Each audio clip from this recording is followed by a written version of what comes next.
Estúdio de Investimentos está enfrentando 2021 com 100% dos recursos alocados. O foco é em tese de longo prazo, uma estratégia bottom-up, mas isso não impediu que a gestora a Carioca fizesse uma aposta tática minoritária em Petrobras. Então, logo, as ações derreteram com a interferência do Planalto na estatal. Para comentar a carteira, quais são as teses e tendências de longo prazo e essa estratégia da gestora, o programa Cabeça de Gestor recebe a sócia Beatriz Fortunato, da Estúdio Investimentos. Eu sou Carlos Potorno, jornalista do Broadcast. Hoje é 9 de março de 2021 e começa agora o programa Cabeça de Gestor. Beatriz, a gestora não investe na tese de petróleo, né? Bem pelo contrário, você pode explicar isso para a gente. Mas por que essa aposta tática agora em Petrobras? Vocês ainda mantêm a posição? Tá, bom dia, Carla, bom dia a todo mundo. Vou começar falando um pouco mais algum adicional em relação à filosofia de investimento e a gente chega até lá a história da Petrobras.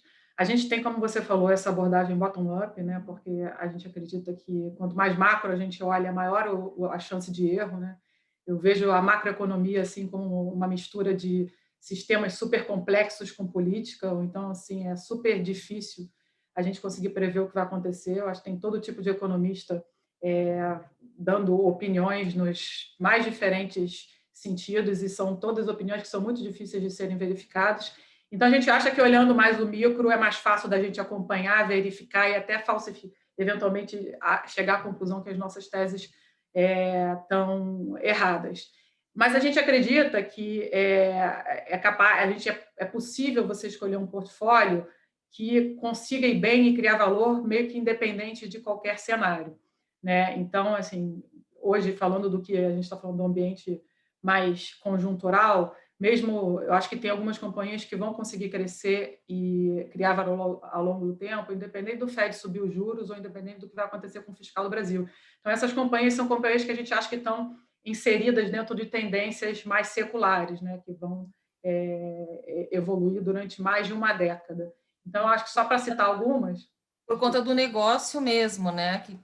Por conta da dinâmica específica de cada negócio. Então, só para citar alguma dessas tendências seculares que a gente investe, que são as principais posições da carteira, você tem o e-commerce, você tem o software as a service, você tem energia limpa, saúde, fintech. Então, hoje a gente tem na Bolsa várias das companhias que estão inseridas dentro dessas tendências seculares, que são companhias muito boas, tocadas por gente de muita qualidade, que tem visão de longo prazo, porque isso é outra coisa importante.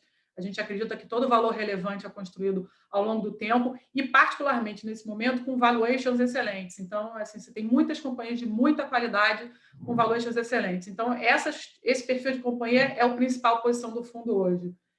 Só para dar exemplo, em e-commerce é o Mercado Livre, em fintech é BTG e XP, em software é a Localweb, em energia limpa Ômega e CESP, em saúde é a Pivida, em economia compartilhada é Localiza. Então, essas são as principais posições da carteira hoje. Indo para a sua pergunta agora sobre a Petrobras, a gente, como eu falei, o core da carteira são essas companhias que a gente avalia de qualidade, né? A gente, eventualmente, faz alguns investimentos que não passam por esse funil de qualidade e entram no portfólio principalmente por causa de valuation. Eu acho que esse é o caso eu acho que esse é o caso que se enquadra a Petrobras hoje. Então, a gente não acha que a perspectiva de médio e longo prazo é tão favorável para a companhia, mas é um valuation que é barato demais para ignorar. Então, hoje a gente vê no nível de petróleo que está hoje e o nível de câmbio atual, a empresa está negociando perto de 2 vezes EV/EBITDA e mais do que 30% de free cash flow yield. Então, ela não entra dentro desse horizonte mais longo nosso, que é de 5 a 10 anos, que a gente costuma falar, mas não chega a ser tático, como você falou, porque a gente não faz coisas para meses. Mas é um horizonte mais curto, que, digamos, sei lá, alguma coisa na casa de 1 ano, dado o nível de valuation. E por que a gente olha o investimento de Petrobras um pouquinho mais curto do que a gente olha mais longo? Do que a gente costuma olhar os outros investimentos que têm um prazo de 5 a 10 anos. Quando a gente olha para o cenário do petróleo no mundo, eu acho que muito provavelmente o que a gente vai ver com o petróleo nos próximos 30 anos foi o que a gente viu com o carvão nos últimos 30 anos, que é uma dinâmica de você perder de forma muito relevante a importância dentro da matriz energética mundial e brasileira, particularmente. 70% do uso de petróleo no mundo, hoje, perto de 60%, 70%, é utilizado para diesel e gasolina. Então, o que a gente vai ver nos próximos anos é um processo de eletrificação da frota muito relevante, que vai trazer um desafio do ponto de vista de demanda muito grande para o uso do petróleo no mundo. Eu acho que o que a gente viu... Como a companhia, né? Como a Petrobras, que está 100% focada nesse tipo de origem, inclusive não tem nos planos para as próximas décadas uma reinvenção, né? Nem sei se é possível, né, Beatriz, uma reinvenção. Exatamente. Eu acho que o que a gente viu, esse frisson que a gente viu com a Tesla ao longo de 2020, eu acho que fala muito sobre esse tema, né? A gente pode até argumentar que o valuation da Tesla é maluco, porque não tem nenhum cabimento, uma companhia que tem menos de 2% do market share no mercado automobilístico americano, vale mais do que todas as outras companhias montadoras do mundo, mas ele fala muito desse posicionamento que a empresa tem, dessa tendência secular, que é a eletrificação da frota mundial. A Tesla tem alguma coisa perto de 80% do mercado de automóveis elétricos nos Estados Unidos. E realmente assim, se prevê que essa dinâmica seja muito forte nos próximos 10 anos. Então, eu acho que muito provavelmente, nos próximos anos, a gente vai ver um novo homem mais rico do mundo vindo desse setor, que é o setor ligado, de uma maneira ou de outra, ligado à história da mudança climática. E aí você imagina uma estatal, diante de tantas mudanças tão radicais que a gente deve ver nos próximos anos, e esse processo da descarbonificação, né, eu acho que fazendo um paralelo com o carvão, ele primeiro começa com muitos incentivos do governo, né? A gente tem visto nos últimos anos, principalmente vindo da Europa, a Europa puxa muito esse processo, mas depois ele ganha uma vida própria, que é que a evolução tecnológica acaba permitindo que as energias alternativas fiquem suficientemente competitivas e baratas para substituir aquela energia original, que foi o carvão nos últimos 30 anos, e eu acho que vai vir sendo o petróleo nos próximos anos.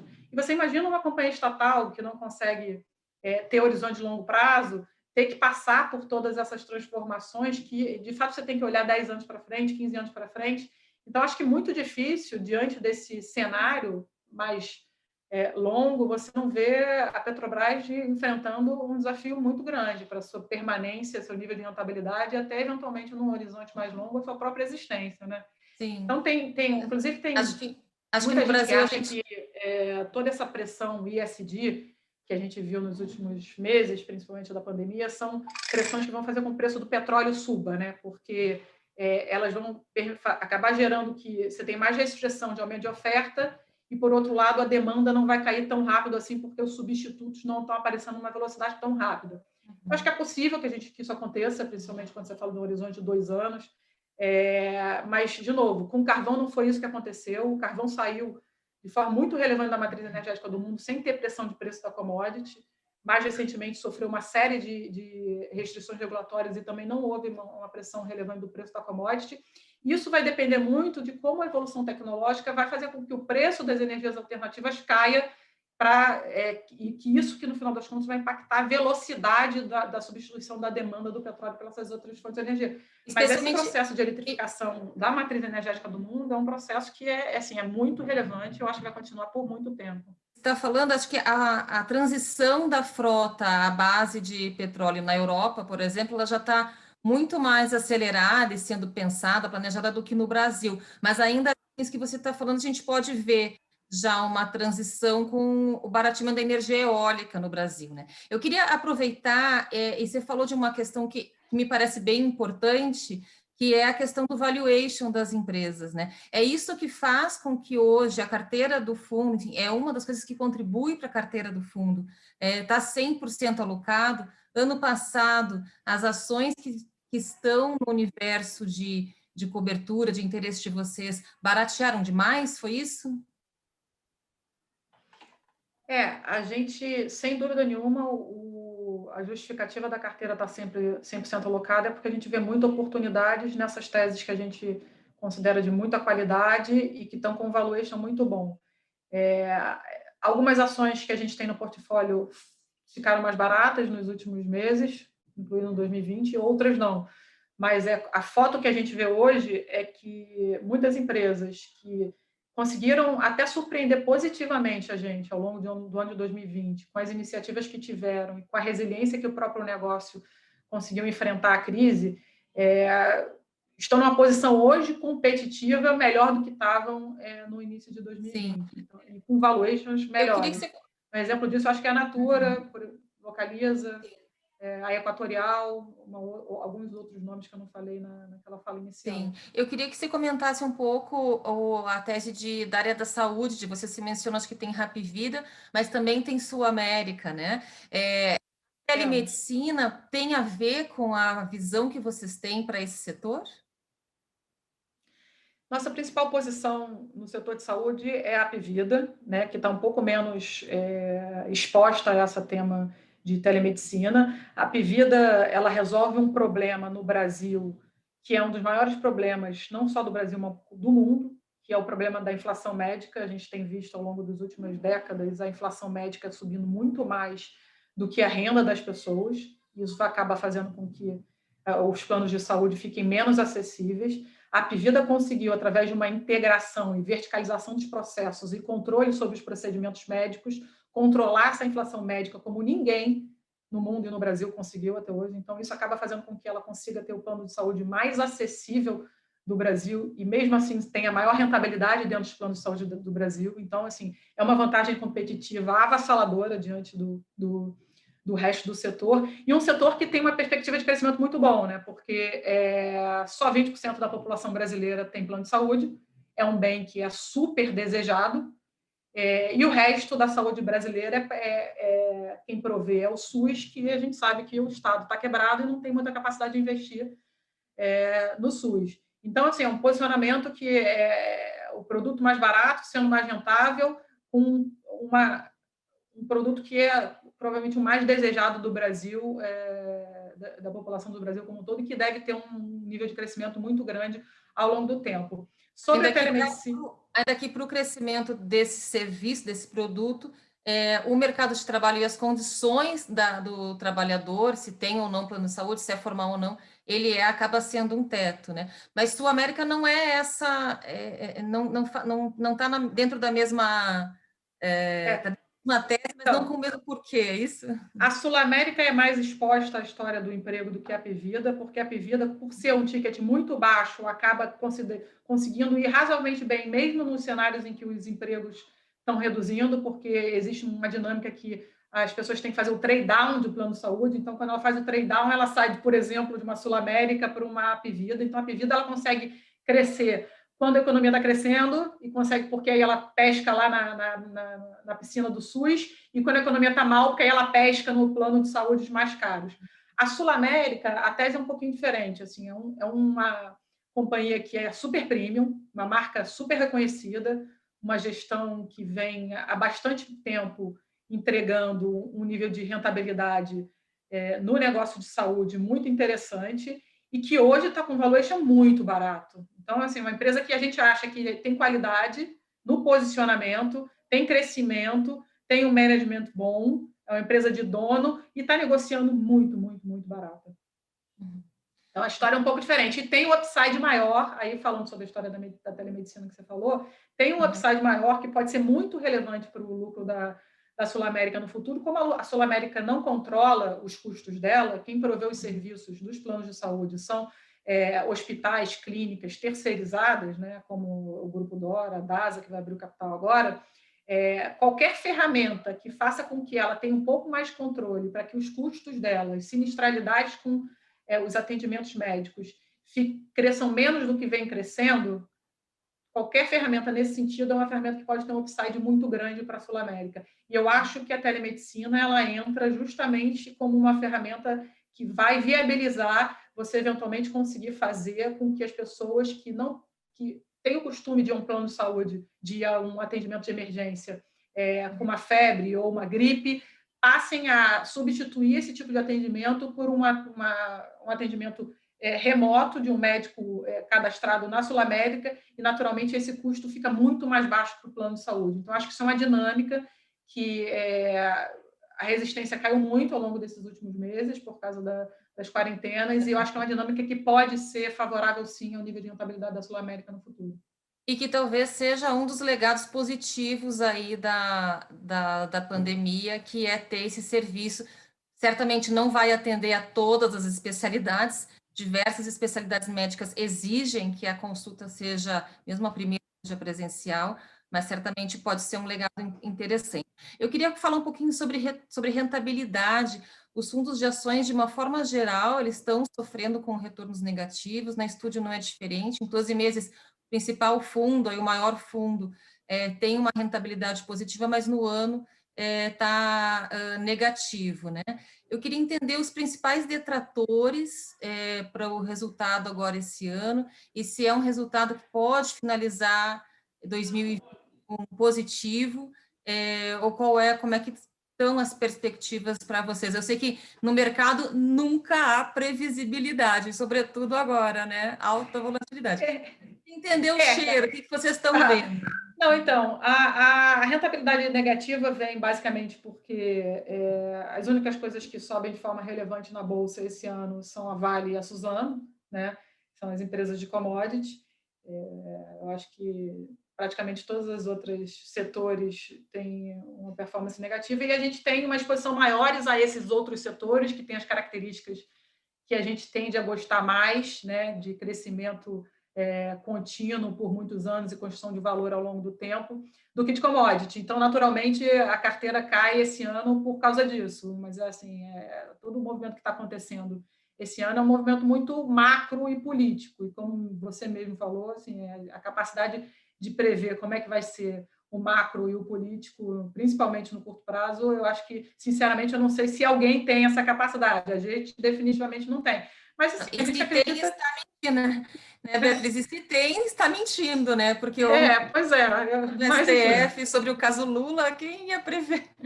Né? É o que eu falei lá no início, assim, a macroeconomia e a política são sistemas complexos, são muitas moving parts e a capacidade de previsão do ser humano em relação a isso é muito difícil, mas a gente acha que quando a gente desce para o nível da companhia, a gente tem mais conforto sobre o que está acontecendo dentro das empresas e que os valores parecem muito bons por um prazo mais longo.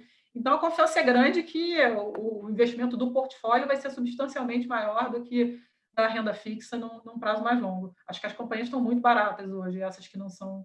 As commodities também estão, por uma conjuntura mais específica, mas essas empresas mais ligadas à economia doméstica como um todo. Sim, e as que estão no radar de vocês, que são essas de tendências mais longas, né? De prazos mais longos. Eu queria entender, vocês não estão surfando commodities, claro, vocês têm essa posição minoritária e muito casual aí em Petrobras, mas vocês não têm commodities e também o fundo está 100% alocado, ainda tem, assim, para entrar uma empresa nova com essa onda de IPOs, não tem espaço, teria que fazer uma mudança na carteira, é isso? Então, duas perguntas, na verdade, para a gente finalizar. Commodities e espaço na carteira, né? A gente tem commodity, o nosso investimento em commodity é Suzano, a gente gosta mais da celulose com essa visão mais longo prazo, não só por causa da perspectiva mais estável da demanda, dado que a demanda de celulose vem, o grosso de papel é sanitário, né, que é uma demanda muito estável ao longo do tempo no mundo, e porque a commodity está num preço que a gente acha que está mais deprimido do que as outras commodities, então a gente acha que tem mais probabilidade dela subir do que ela cair. Então, e ela não sofre toda essa pressão mais relacionadas às questões ambientais, até o contrário, né?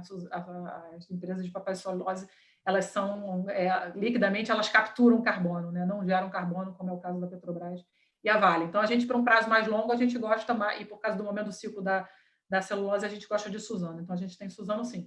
Em relação aos IPOs, acho que a gente até estava conversando antes que essas últimas levas de IPO foram uma grata surpresa para a gente, né? Algumas companhias super diferentes, jovens, com arquiteturas mais digitais, mais inovadoras, que eu acho que algumas delas vão ser as empresas que vão estar sugando o valor de empresas mais maduras e mais antigas que a gente vê no mercado hoje. Então, a gente tem olhado muitas coisas novas com alguma dedicação. Já tem 2 IPOs do último ano que estão no portfólio hoje, que é a Localweb e a Espaço Laser, são duas histórias que a gente acha muito interessantes. E para entrar uma posição nova na carteira hoje, de fato, a gente precisa achar ela melhor do que alguma outra coisa que a gente está investido. A gente precisa vender uma posição para comprar outra. Então, mas esse é o nosso trabalho do dia a dia, né? Comparar no limite todas as 100 empresas que a gente faz a cobertura e escolher qual que a gente acha, as 20 que a gente acha melhores. Sim, conseguir decidir, né? Beatriz, muito obrigada, viu, pela entrevista. Obrigada. Obrigada a você, cara. Bom, e a gente encerra, então, aqui o programa Cabeça de Gestor. O apoio técnico foi da Yolanda Paz, que é da TV Estadão. Muito obrigada e até o próximo programa. Obrigada, tchau, tchau, gente.